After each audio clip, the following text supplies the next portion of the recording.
You're listening to Where You Live with Gene and Tony. This is Where You Live with Gene and Tony. We're broadcasting live from the Concierge Landscape Studios, and we're brought to you by Extreme Exteriors. Right now, it's time for a message from the Minnesota Multi-Housing Association. This MHA Minute is brought to you by Pest Control Services.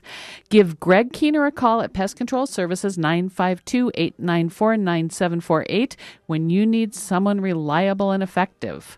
Pest Control Services is a proud member of Angie's List and a member of the Minnesota Multi-Housing Association. That's Pest Control Services, 952-894-9748. Tell Greg that Gene and Tony sent you. If you're renting out a property for the first time, there's a lot you need to know so that you can do it successfully and, frankly, keep yourself out of trouble. Luckily, there's a statewide resource with all the tools you need to run your new business successfully. In fact, the Minnesota Multi-Housing Association regularly holds a seminar called Accidental Landlord, specifically designed for people who are renting out a property for the first time. They also have residential leases, security deposit agreements, a lead disclosure, and lots of other forms. They even have brochures on the principles of successful property management and the eviction process that you can download for free. So if you want to know more about the Accidental Landlord Seminar or other classes about owning, managing, or maintaining anything from a single unit to a growing apartment portfolio, visit the Minnesota Multi-Housing Association's website, mmha.com. That's two M's, mmha.com. Gene, the title of our program today is What Were They Thinking Anyway? That's right. Yeah. And we've been talking about some HOA rules that people have questioned. We've been discussing how people can maybe better approach the rules and let their opinions be known. But you did some research about government and state laws and municipal laws, and you found some crazy things there too. Yes, HOAs aren't the only ones that hold the floor to some silly and ridiculous laws. These are things that are on the books now. And I guess before I read some of these, there's a premise that I would like to give our listening audience to think about when you think about when someone wrote a law. I think some laws were probably written originally, sometimes a long time ago, and they made sense then at the time. Sure.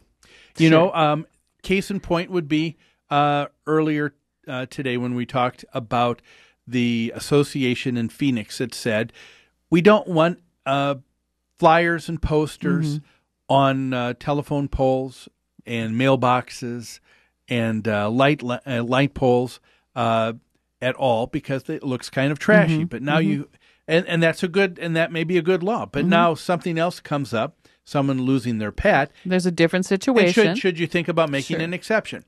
So you've got some people that wrote something that may have applied a long time ago, but now because technology's changed, because society has changed, it may make sense to update those rules or those laws. Another reason I think people make laws is there are some people that found themselves in power and just have an axe to grind. Oh, that never happens. You know, and so yes, we're talking about, you know, a one-themed person who's got one idea and that's all that they want to do, and they're almost just focused on that unbelievably. And then there's another thing, though, too. I think sometimes you end up having a bad law because you know what someone meant, but that's not what they wrote. And so I think you're going to take a look at some situations where people should have spent more time in English.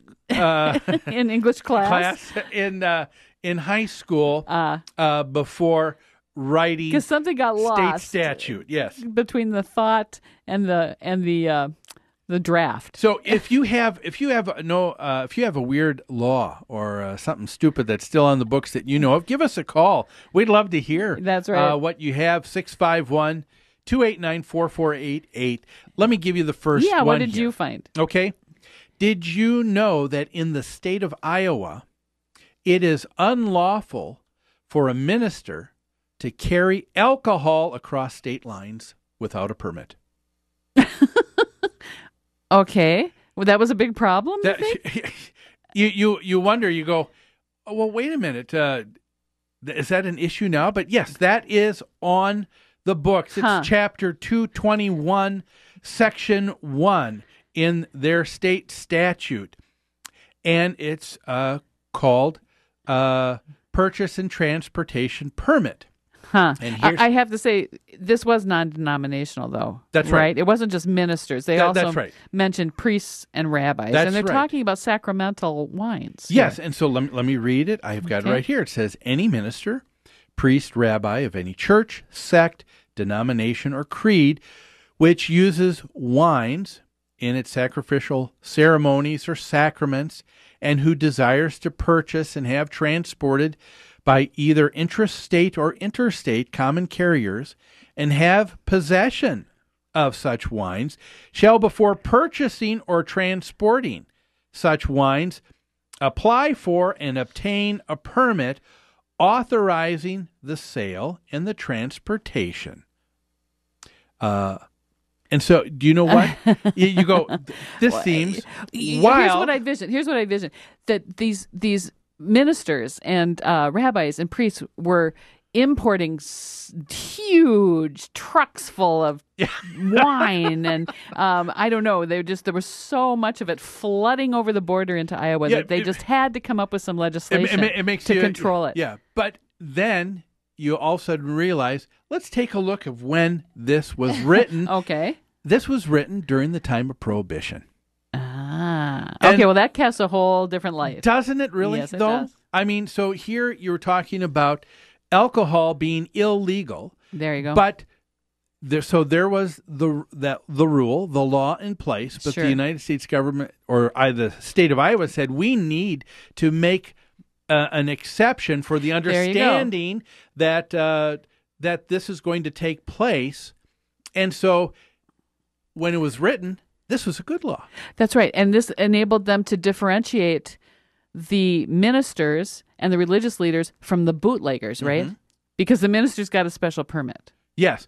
And probably much smaller quantities, I would imagine. I would think. But, the other thing, I think this is the reason I wanted to bring this up, and we've got a lot more, is this is a clear case of a law that when it first was applied and written made sense.